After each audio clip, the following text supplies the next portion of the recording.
வணக்கம் எல்லாருக்கும். என் பேரு சௌந்தர்யா லட்சுமி நாராயணன் அண்ட் நீங்க பார்த்துட்டு இருக்கிறது க்ரோ தமிழ் யூடியூப் சேனல். 2025ல FII வந்து ஆல்மோஸ்ட் 1.98 லட்சம் கோடி இந்தியாவோட சந்தையிலேருந்து வித்ட்ரா பண்ணி வெளியே போயிருக்காங்க. பட் இன்ட்ரெஸ்டிங்கான விஷயம் என்ன அப்படின்னு பார்த்தீங்கன்னா, FII தங்களுடைய பணத்தை வெளியே எடுத்துட்டே இருந்தாலும் சில நிறுவனங்கள் டொமஸ்டிக் அப்புறம் ஃபாரின் முதலீட்டாளர்கள் அவங்களோட ஹோல்டிங்ஸை வந்து அதிகம் செஞ்சிருக்காங்க. ஸோ எங்க இடத்துலலாம் FII DII ஒரு ஸ்டாக்ல என்ட்ரி எடுக்கிறாங்களோ அது கான்ஃபிடன்ஸ் காட்டும். அவங்க வந்து ஃபண்டமெண்டல்ஸ் ரிசர்ச் பண்ணியிருக்காங்க அப்படிங்கிறது வந்து காட்டும். ஸோ நம்ம வந்து இந்த 3 ஃபண்டமெண்டலா பலமா இருக்கிற நிறுவனங்களை பத்தி தான் இன்னைக்கு பார்க்க போறோம். இன்ஸ்டிடியூஷனல் இன்வெஸ்டர்ஸ் அவங்களுடைய ஹோல்டிங்ஸை இந்த நிறுவனத்துல அதிகம் பண்ணியிருக்காங்க.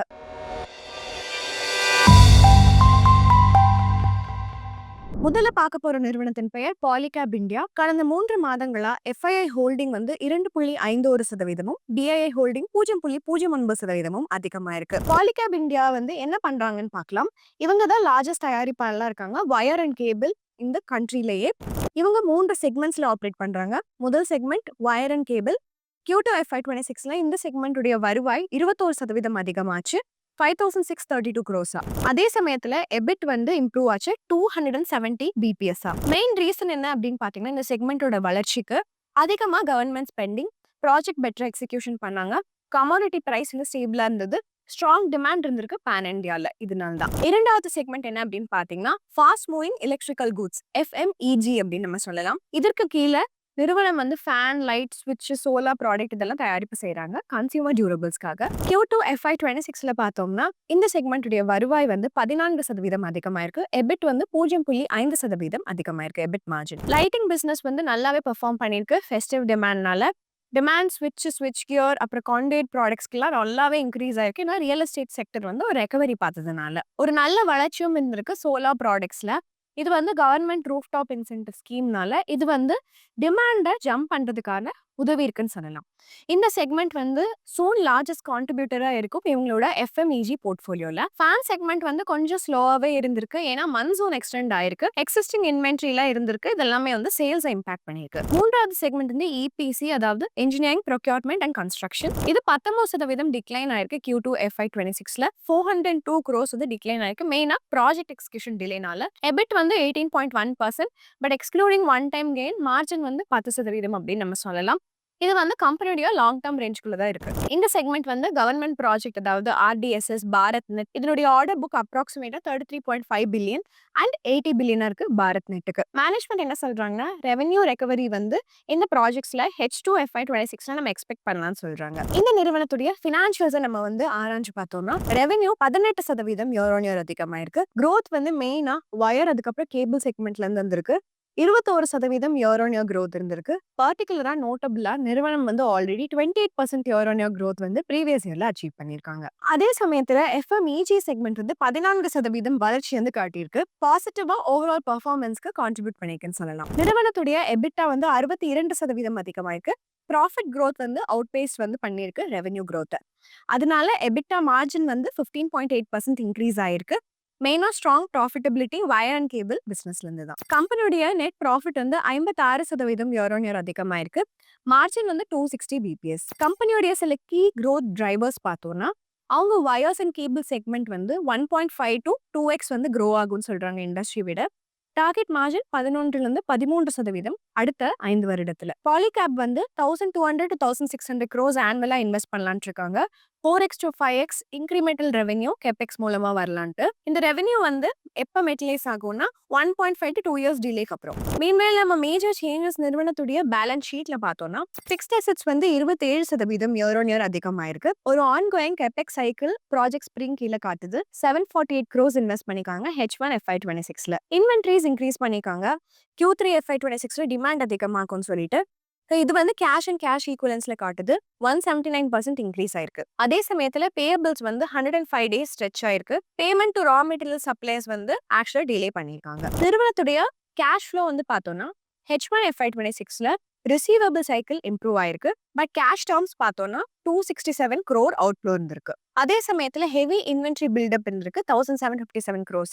CFO வந்து ஸ்டேபிளா இருந்திருக்கு. CFO by PAT ratio 138% jump ஆயிருக்கு. ஸ்ட்ராங்கா இருக்கு சர்ஃபேஸ்ல. கீ பாயிண்ட் முதலீட்டாளர்கள் என்ன பார்க்கணும்னா இந்த ஸ்பைக் வந்து லார்ஜா வந்து அக்செப்டன்ஸ் இன்ஃப்ளோனால தான் இது வந்து CFOல இன்க்ளூட் ஆயிருக்கு. அக்செப்டன்ஸ் அட்ஜஸ்ட் ஆயிருக்குன்னா ஆக்சுவல் CFO செப்டம்பர் 2025க்கு 119 crores இருக்கும். இது ஆல்மோஸ்ட் 15x லோவரா இருக்கு ரிப்போர்ட்டட் 1790 crores விட. இந்த நிறுவனத்துக்கு சில சவால்கள் இருக்கு என்னன்னு பார்க்கலாம். கம்பெனியோட கரண்டா ஹை இன்வென்ட்ரி அப்புறம் ரிசீவபிள் லெவல்ஸ் இருக்கு. எக்ஸ்பெக்டட் டிமாண்ட் Q3 Q4 வந்து மெட்டீரியல்ஸ் ஆகலனா இந்த லார்ஜ் பில்டப் வந்து ஒர்க்கிங் கேபிட்டல் அப்புறம் ஒர்க்கிங் கேபிட்டல் சைக்கிளை அஃபெக்ட் பண்றதுக்கு வாய்ப்பு இருக்கு. அதே சமயத்துல இது கொஞ்சம் ஸ்ட்ரெயின் போடலாம் கேஷ் ஃப்ளோல. கம்பெனிக்கு அடிஷனலா வந்துட்டு கிரெடிட் தேவைகளும் வரக்கு வாய்ப்பு இருக்கு. கம்பெனி ப்ரொமோட்டர் ஹோல்டிங் வந்து டிக்ளைன் ஆயிருக்கு 65%ல இருந்து 61.5% செப்டம்பர் 2025ல. இந்த டிக்ளைனும் வந்து ஏன் அப்படின்னு சொல்லிட்டு இன்வெஸ்டர்ஸ் பார்த்துட்டே இருக்கணும். நம்ம இன்னைக்கு இரண்டாவதா பார்க்க போற பங்கு HBL இன்ஜினியரிங். கடந்த 3 மாதமா FII ஹோல்டிங் இந்த நிறுவனத்துல 2.27% அதிகமாயிருக்கு. DII 0.28% அதிகமாயிருக்கு. இவங்களோட மெயின் பிசினஸ் வந்து பேட்டரி எலக்ட்ரானிக் ப்ராடக்ட்லாம் தயாரிப்பு செய்யறது. இது எல்லாத்தையும் இண்டஸ்ட்ரி, டிஃபென்ஸ், ரயில்வேஸ் இந்த செக்மெண்ட்ல பயன்படுத்துறாங்க. Electronic segment 714% year on year வளர்ந்திருக்கு. மெயினா ஸ்ட்ராங் பர்ஃபார்மன்ஸ் இருந்திருக்கு ரெயில்ல இருந்து.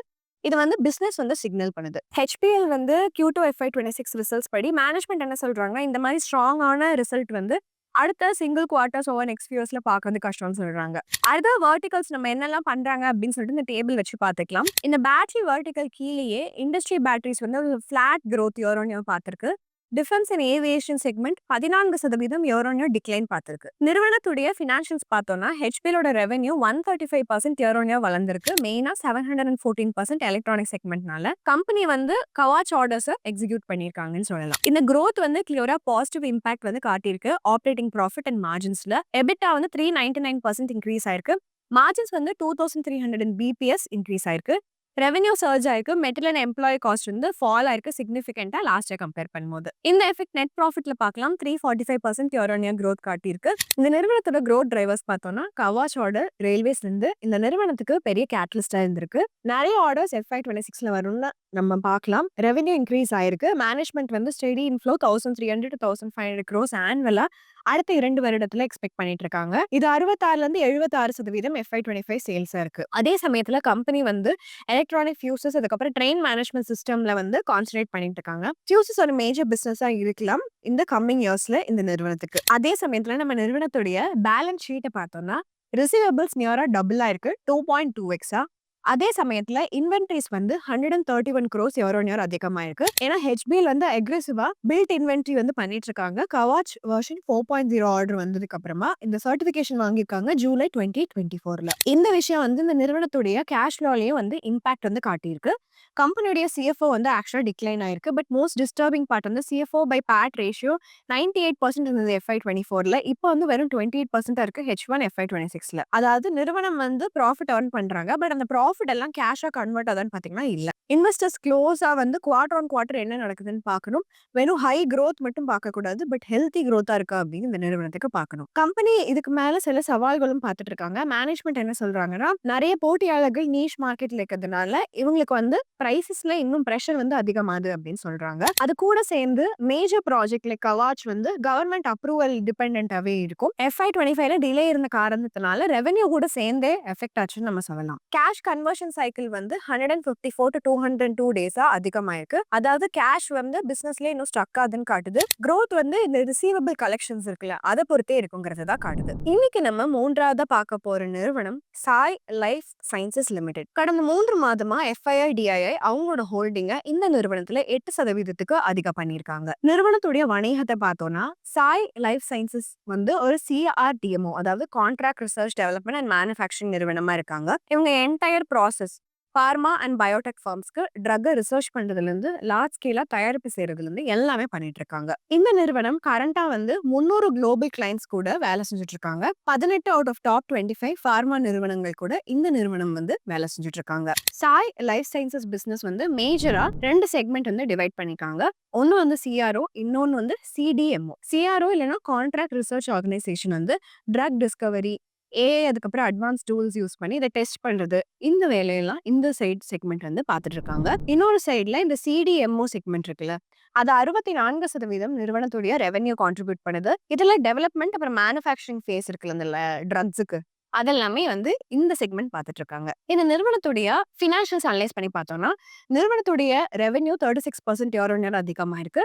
ஸ்ட்ராங் பர்ஃபார்மன்ஸ் 2 செக்மெண்ட்ல இருந்திருக்கு. 28% சிஆர்ஓலையும் 72% சிடிஎம்ஓலையும் வளர்ச்சி இருந்திருக்கு. இந்த சிடிஎம்ஓ பிசினஸ் வந்து பிரைமரியா கண்டினியூஸ் ஸ்கேல் அப் இருந்திருக்கு. லேட் ஸ்டேஜ் அதுக்கப்புறம் கமர்ஷியல் ப்ரோக்ராம்ஸ்ல இந்த நிறுவனம் அவங்களுடைய ஷேரை வந்து குளோபல் ஃபார்மா கிளைண்ட்ஸ் கிட்ட எக்ஸ்பேண்ட் பண்ணிருக்காங்க இந்த பர்டிகுலர் இடத்துல. ரெவென்யூ கூட சேர்ந்து நிறுவனத்துடைய எக்ஸ்பென்சஸும் 34% அதிகமாயிருக்கு. பட் ஸ்லைட்டா லோவர் பேஸா தான் இருந்திருக்கு ரெவென்யூ கூட கம்பேர் பண்ணும்போது. எம்ப்ளாயி காஸ்ட் ரேஷியோ 34ல இருந்து 30% கம்மியாயிருக்கு. பாசிட்டிவ் இம்பாக்ட் இருக்க எபிட்டால 43% ஜம்ப் ஆயிருக்கு. மார்ஜின்ஸ் 150 பிபிஎஸ் இம்ப்ரூவ் ஆயிட்டு இருக்கு. இந்த இம்ப்ரூவ்மெண்ட் வந்து ஏன்னு பாத்தீங்கன்னா கெப்பாசிட்டி யூட்டிலைஸ் பண்றாங்க, ஸ்ட்ராங்கா ஆப்ரேட்டிங் லெவரேஜ் இருக்கு, காஸ்ட் கண்ட்ரோலும் இந்த நிறுவனம் பண்ணிட்டு இருக்காங்க. அதனால தான் நடந்திருக்கு. பெஸ்ட் ஜம்ப் வந்து எதுல பார்த்தோம்னா பாட்டம் லைன்ல பார்த்திருக்கலாம். பேட் டபுள் ஆயிருக்கு இயர் ஆன் இயர். இந்த growth மெயினா ஹையர் ஆப்ரேட்டிங் ப்ராஃபிட்னாலையும் 57% டிக்ளைன் இன் ஃபினான்ஸ் காஸ்ட்னாலையும் வந்திருக்கு. நெட் மார்ஜின் 15.5% இதனால அதிகமாயிருக்கு நம்ம பார்க்கலாம். இந்த நிறுவனத்துக்கு சில growth டிரைவர்ஸ் இருக்கு, என்னன்னு பார்க்கலாம். கம்பெனி அக்ரெசிவா வந்து R&D அதுக்கப்புறம் மேனுஃபேக்சரிங் இன்ஃப்ராஸ்ட்ரக்சர்ல வந்து இன்வெஸ்ட் பண்ணிட்டு இருக்காங்க. FY26ல ஒரு கேபெக்ஸ் ஆஃப் 700 crores வந்து பிளான் பண்ணிருக்காங்க. இதுல 248 crores ஆல்ரெடி இன்வெஸ்ட் பண்ணிருக்காங்க H1ல. இன்வெஸ்ட்மெண்ட் பிரைமரியா அதெல்லாம் பண்ணிருக்காங்கன்னா கேபபிலிட்டி வந்து என்ஹான்ஸ் பண்றதுக்கு advance drug technology like peptide, ADC, அப்புறம் ஓலி கோனு நியூக்ளியாய்ட்ஸ், அதுக்கப்புறம் இது கெப்பாசிட்டி வந்து மேனுஃபேக்சரிங் கெப்பாசிட்டி இன்க்ரீஸ் பண்ணலாம் அப்படிங்கிறதுக்காகவும் இந்த செலவுகள்லாம் பண்ணியிருக்காங்க. அது கூட சேர்ந்து மேனேஜ்மெண்ட் வந்து 15 to 20% ரெவென்யூ growth வந்து டார்கெட் பண்றாங்க. 28 to 30% எபிட்டா மார்ஜின் அடுத்த 2-3 வருடத்துக்குள்ள இது ரெண்டையும் அச்சீவ் பண்ணணும்னு டார்கெட் பண்ணிட்டு இருக்காங்க. அதே சமயத்துல கம்பெனியோட பேலன்ஸ் ஷீட் வந்து பாரோயிங்ஸ் வந்து ஸ்லைட்டா ரெடியூஸ் ஆயிருக்கு அப்படிங்கறத காட்டுது. எஸ்பெஷலா லாங் டர்ம் பாரோயிங்ஸ் வந்து இப்ப 0 ஆயிருக்கு. கம்பெனி வந்து 720 crores வந்து யூட்டிலைஸ் பண்ணிருக்காங்க ஐபிஓ ஃபண்ட்ஸ்ல இருந்து ஸ்பெசிஃபிக்கா இந்த ஓல்ட் லோன்ஸ் எல்லாத்தையும் ரீபே பண்ணணுங்கிறதுக்காக. ஷார்ப் பிரைஸ் இருக்கு ரிசீவபிள்ஸ்ல, அதுக்கப்புறம் பேயபிள்ஸ்ல. இது வந்து நார்மல் லெவல்ஸ் வந்து லிக்விடிட்டி டைட்னிங் அப்புறமா வரும்னு சொல்லலாம். ஷார்ட் டர்ம் பாரோயிங்ஸ் வந்து இன்க்ரீஸ் ஆயிருக்கு செப்டம்பர் 25ல. இது வந்து ஒர்க்கிங் கேபிட்டல் சைக்கிள்ல இம்பாக்ட் பண்றதுக்கு வாய்ப்பு இருக்கு. நிறுவனத்துடைய கேஷ் ஃப்ளோ ஸ்டேட்மெண்ட் பார்த்தோம்னா ரிசீவபிள்ஸ் இன்க்ரீஸ் ஆயிருக்கு ரேபிடா. சிஎஃப்ஓ வந்து டைரக்டா இம்பாக்ட் பண்ணிருக்கு. 93 crores இருக்கு H1 FY26ல. CFO by PAT ratio decline ஆயிருக்கு. 185% FY25ல இருந்து 65%. இது வந்து ஒர்க்கிங் கேபிட்டல் அப்புறம் கேஷ் கன்வர்ஷன்ல பிரஷர் போடுது. நிறுவனத்துடைய சில கீ சவால்களை பார்த்தோம்னா 90% கம்பெனியுடைய ரெவென்யூ வந்து எக்ஸ்போர்ட்ல இருந்து வருது. ஸோ பிசினஸ் ஹைலி சென்சிட்டிவ் இந்த ஃபாரின் கரன்சி மூவ்மெண்ட்ஸ்னாலையும் குளோபல் டேரிஃப் சேஞ்சஸ்னாலையும் இந்த மாதிரி குளோபல் ஷிஃப்ட் வந்து ரெவென்யூ ப்ராஃபிட்டபிலிட்டியை இந்த நிறுவனத்துக்கு இம்பாக்ட் பண்றதுக்கும் வாய்ப்புகள் இருக்குன்னு சொல்லலாம். ஸோ நண்பர்களே, நம்ம வந்து 3 ஃபண்டமெண்டலா ஸ்ட்ராங்கான நிறுவனத்தை அனலைஸ் பண்ணியிருக்கோம். இந்த நிறுவனத்துல FII, DII அவங்களுடைய ஹோல்டிங்ஸையும் கான்ஃபிடென்ட்டோட இன்க்ரீஸ் பண்ணியிருக்காங்க. இந்த காணொலியை உங்களுக்கு பிடிச்சிருந்ததுன்னா காணொலியை லைக் பண்ணிருங்க, கீழே கமெண்ட் பண்ணீங்க எந்த ஸ்டாக் உங்களுக்கு இன்ட்ரெஸ்டிங்கா இருந்துச்சுன்னு சொல்லிட்டு. நம்ம சொல்ற எல்லா பங்குகளுமே உங்களுடைய எஜுகேஷன் பர்பஸ்க்காக, இது பை ஆர் செல் ரெக்கமெண்டேஷன் கிடையவே கிடையாது. இன்னும் ஒரு அருமையான காணொலியில நம்ம எல்லாரும் சந்திக்கலாம். அது வரைக்கும் நன்றி, வணக்கம்.